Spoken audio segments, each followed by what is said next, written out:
ఇది రెండో పార్ట్. ఆ, కాబట్టి ఉన్నదాన్నే మాట్లాడుకుని సరిపోతుంది. అదే మనం మళ్ళీ మన గురించి మనం మాట్లాడాల్సిన అవసరం లేదు. నేను బిట్‌కాయిన్ ఎప్పుడు మాట్లాడుతుంటాను. అంటే దాన్ని ఎప్పుడు బిట్‌కాయిన్ నిందించలేదు. బిట్‌కాయిన్ గురించి తప్పుగా మాట్లాడలేదు. గొప్ప బిట్‌కాయిన్‌కి నేను ఆదర్శంగా తీసుకొని నీకంటే గొప్పది చేస్తానని మాట్లాడతాను.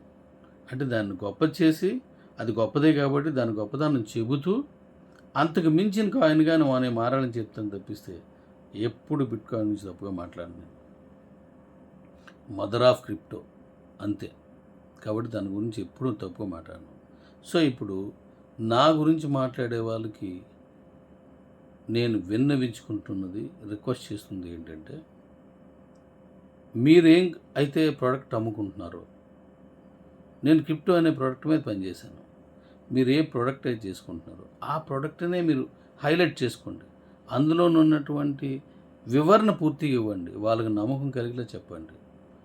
నేను ఎలా చేయగలనో చెప్పండి. అందుకనే వెంకట్రావు గారు ఇలా చేయలేరు, డాడీ గారు ఇలా చేయలేరు, నా విషయం మీద బతికేస్తున్నారు అని అనుకుంటే ఒక రకంగా అది గర్వకారణంగా ఉంది. కానీ ఆ గర్వం ఉండదు, తప్పది. మీ ప్రోడక్ట్ ఏది ఉందో మీ ప్రోడక్ట్ గురించి చెప్పండి క్లియర్గా. ఎందుకంటే మీది ఏంటున్నదో అది మీరు ఆయుర్వేదం అమ్ముతున్నారో లేకపోతే ఇంకోటి ఏది అమ్ముతున్నారో నాకు తెలియదు.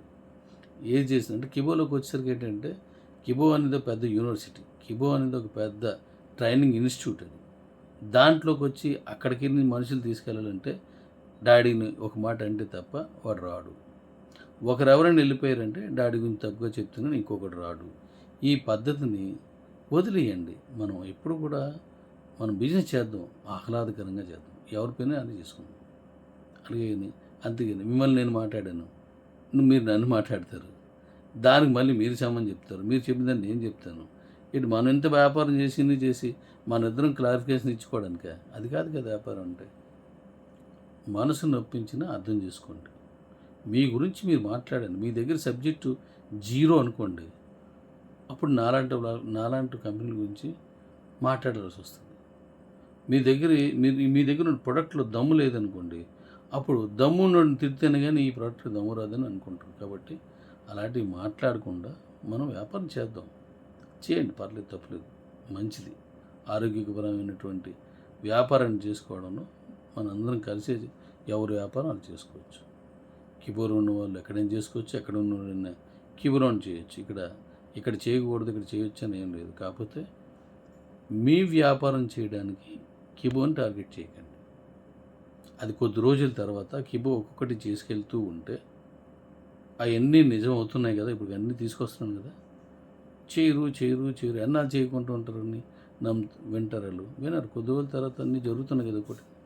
అప్పుడు కంప్లీట్ అయిపోయిన తర్వాత మనం నన్ను ఎవరైతే తప్పుగా మాట్లాడినటువంటి ఫ్రెండ్స్ ఉన్నారో, తప్పుగా మాట్లాడిన సహచర కంపెనీలు ఉన్నారో వాళ్ళు మాట్లాడాల్సి వస్తుంది. ఎందుకు అనవసరం? మీ బిజినెస్ మీరు చేయండి, నా బిజినెస్ నేను చేస్తాను. ఒక్కొక్కటి తీసుకొస్తున్నాను.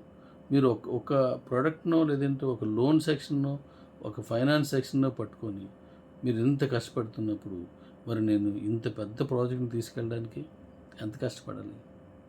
అదే చేస్తున్నాను. అలాగే ఇంకోటి, రిఫరల్స్ చాలా ఎక్కువ తెస్తున్నారు, మరి అన్ని రిఫరల్స్ అయితే ఎలాగా అని కొంతమంది అంటారు. బిజినెస్ తెలియని వాడు అలా మాట్లాడతాడు, బిజినెస్ అనాలిసిస్ లేని వాళ్ళు అలా మాట్లాడతారు. ఒక బిజినెస్ గురించి మీకు నేను చెప్తాను వినండి. మన బిజినెస్ బైనాన్స్ ఎక్స్చేంజ్ ఒకటే లేదు, గుర్తుపెట్టుకోండి. వాడు బైనాన్స్లో కొనుక్కోవాలంటే ఉండాలి, డబ్బులు ఉండాలి. ఆ డబ్బు అంటే ఏంటి? యుఎస్డిటీ వాడిదే. మరి యుఎస్డిటీ ఎక్కడికెక్కడికి పంపించుకోవాలంటే దానికి వ్యాలెట్ ఉండాలి. ఎస్, ఆ ట్రస్ట్ వ్యాలెట్ ఎవరిది? వాడిదే. మరి ఇందులో గ్యాస్ ఫీజు రావాలి, దానికి ఏం కావాలి? బిఎంబి కావాలి, బైనాన్స్ వాడిది. అది ఎవరిది? అది వాడిదే. ఇలా ఎన్నో ప్రోడక్ట్లు తీసుకొస్తే తప్ప ఈరోజు బైనాన్స్ నెంబర్ 1 పొజిషన్కి రాదు కూడా.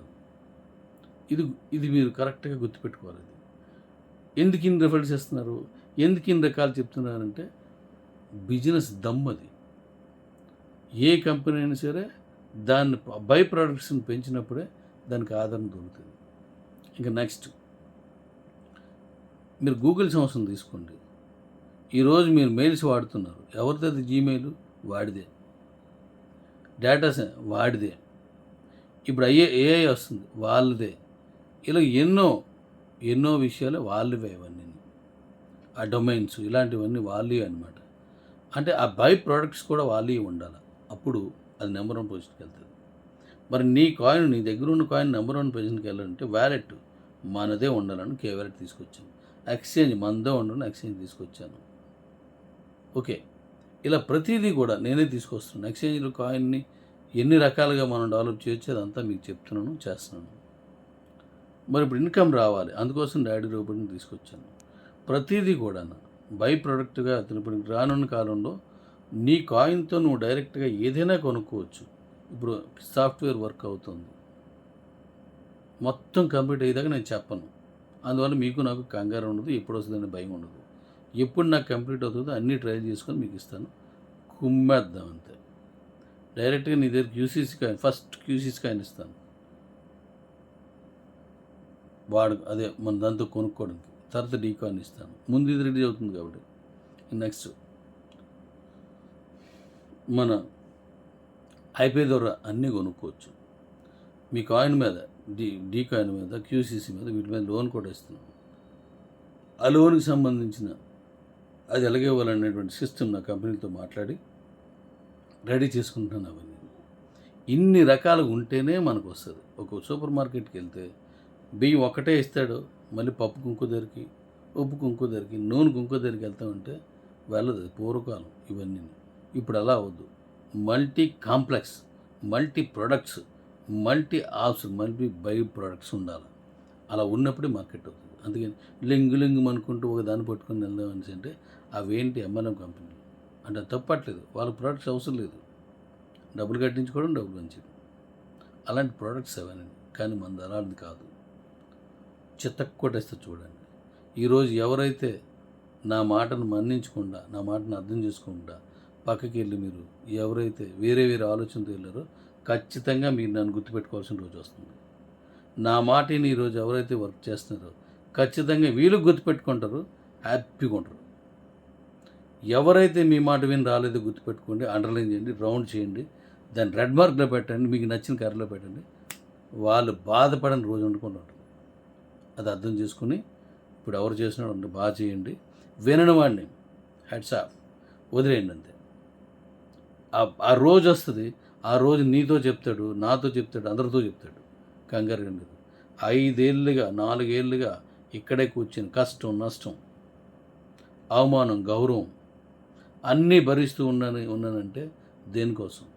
చిరస్థాయిగా జీవితాంతం బతుకున్నందుకు ఇక్కడే మీతోటే ఇదే వైజాగ్లో, ఇదే ఇంట్లో, ఇక్కడే ఉంటాను. ఇదే వైజాగ్లో ఉంటాను.